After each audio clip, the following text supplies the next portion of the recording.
Every new car comes with some sort of manufacturer's warranty. It's designed to protect the customer and their investment from any major failures and expensive repair bills for a certain number of years or certain number of miles or kilometres. Most automakers offer bumper-to-bumper warranties at first, covering almost every part on the vehicle. Then, after that expires, the automaker usually has some form of anti-corrosion warranty that protects the car against any kind of corrosion to the body or the paintwork for a longer period of time.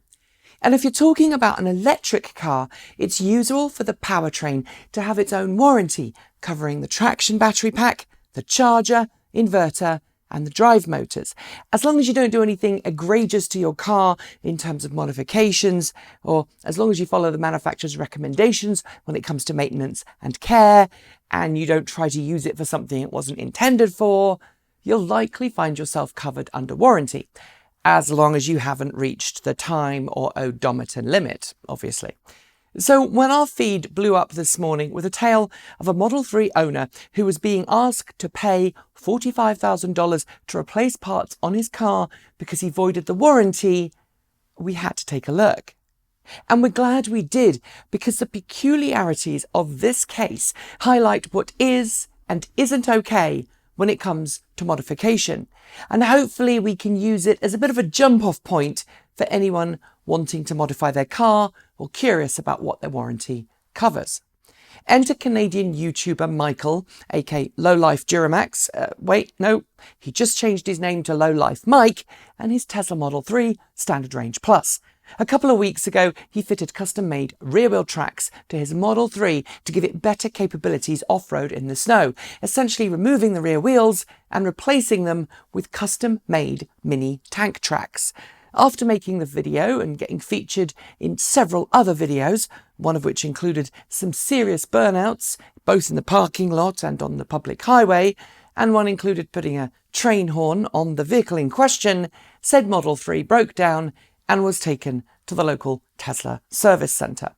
Tesla examined the car and the damage to it and determined that the vehicle needed new drive units and a new rear axle. While his car was well under its age and mileage limits, Tesla decided at the time that the warranty was voided and quoted to fix his car.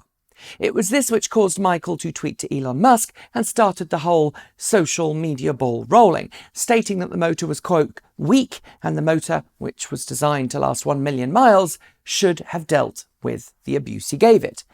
This all, of course, mounted up to the potential for a very, very expensive repair. Except it wasn't an expensive repair for him, because in a move I can't understand, a shock ending that I'll get to in a second, it turns out that all the attention means that Mike will get his Tesla repaired under warranty. At least that's what he's now saying on YouTube, which frankly blows my mind. But we'll get to that in a second. Let's get back to the reason why this should probably have been a non-warranty repair.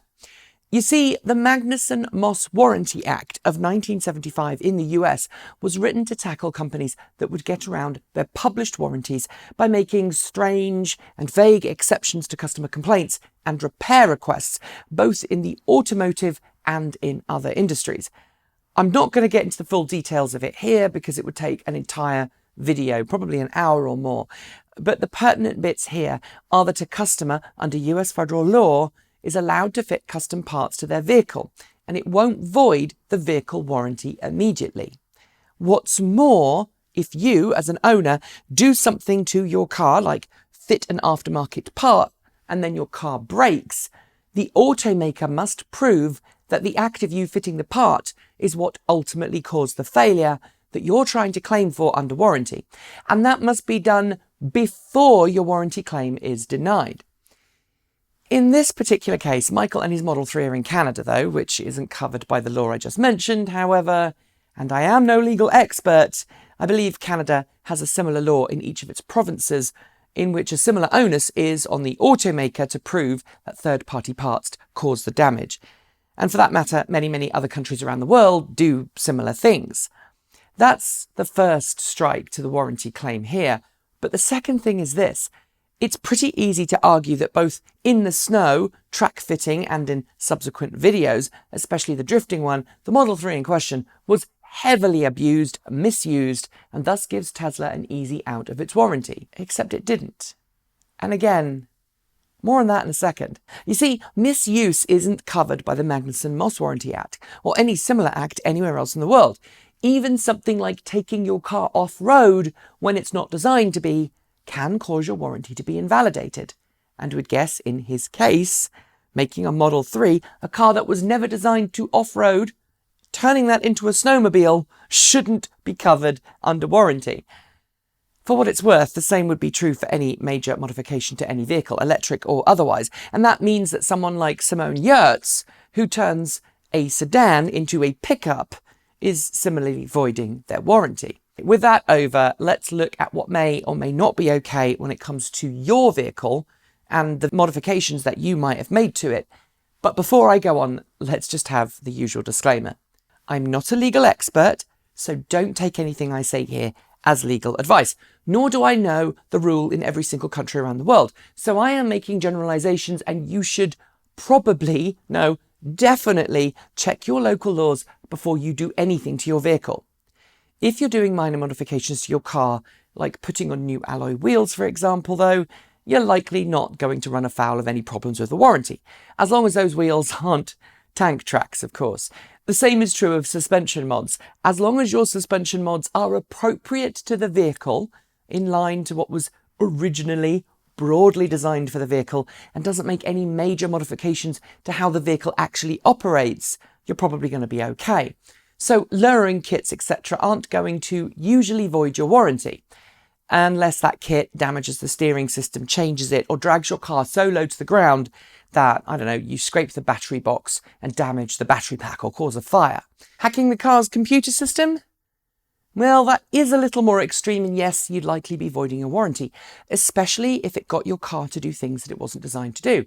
Like, I don't know, causing it to use more of its battery capacity than it was designed to do, or making it go faster, or increasing its rapid charging speed. But what would also void your warranty, while I'm here, is buying a car as a salvage vehicle and then repairing it and putting it back on the road. While there's usually nothing to prevent you from doing this, as long as the car isn't too badly damaged and the law where you live allows it, you are definitely not going to get the same warranty repair coverage that you would get if you had a new car that broke down because, well, the car was insurance written off and then you decided to repair it, and you would have to be an absolute loon to expect the car company to repair that car free of charge. And that brings me to Rich, his salvaged car, and supercharging. Some of you are probably watching this and going, so she supports rebuilding cars, but she doesn't support tracked Teslas. Well, there are some nuances here that I'm not going to go into right now. But yeah, that's about right. Because there is a big difference between repairing a car that had been crashed to original specifications and conditions and modifying a car to do something it wasn't designed to do. Look, I'm a right to repair advocate, and I support everyone from John Deere owners through to iPhone owners being able to repair what is a tool or a vehicle, a device, all if they stop working, as long as they have the tools and equipment and knowledge to do so.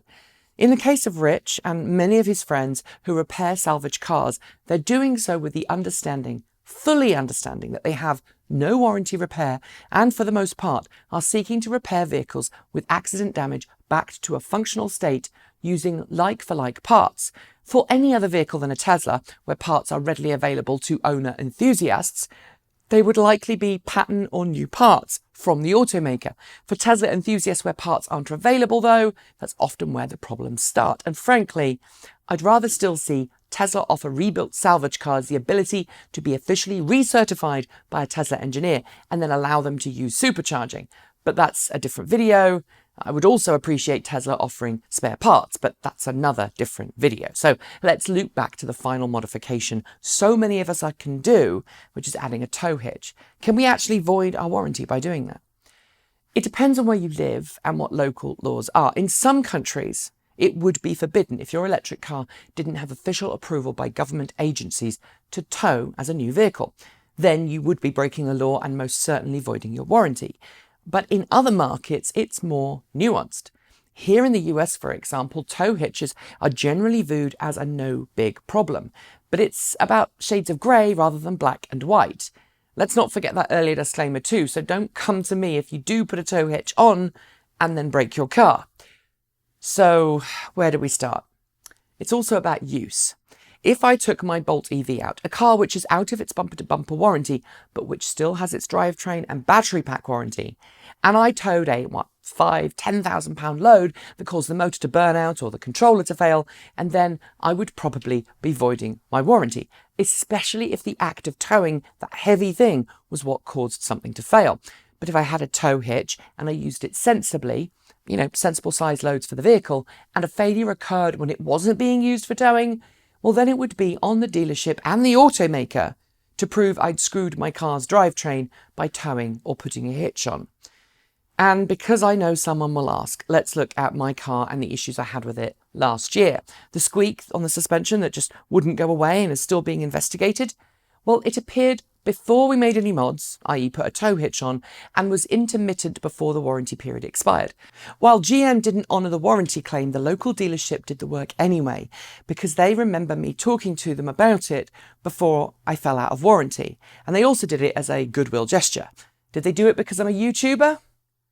Honestly, I cannot say, but I don't think so, as I tend to keep a low profile. Enough of me though. What can we actually learn from this SnowTrack Model 3 situation? Well, first, it's a really bad idea to put tracks on your Model 3 because you're probably going to break it. And you also might be lucky to get the repair for free. But, rebuild a car that's been written off, sometimes for a non-mechanical damage problem, and put it back on the road to ensure fewer cars end up being scrapped, and follow the manufacturer's recommendations so that the car is back to normal? No, that's bad. Honestly, I don't understand it. And if you do, please tell me, because this script was written when things were very different, i.e. when the warranty wasn't being honoured, and it made a whole lot more sense. Now though, that's it. Thanks for watching, and if you'd like to help us make more videos like this, please do like, comment and subscribe. Send us a couple of dollars our way every month through Patreon, or feed our coffee habit with Ko-fi. I'll be back soon with more great content for you all to enjoy, but until then, keep evolving.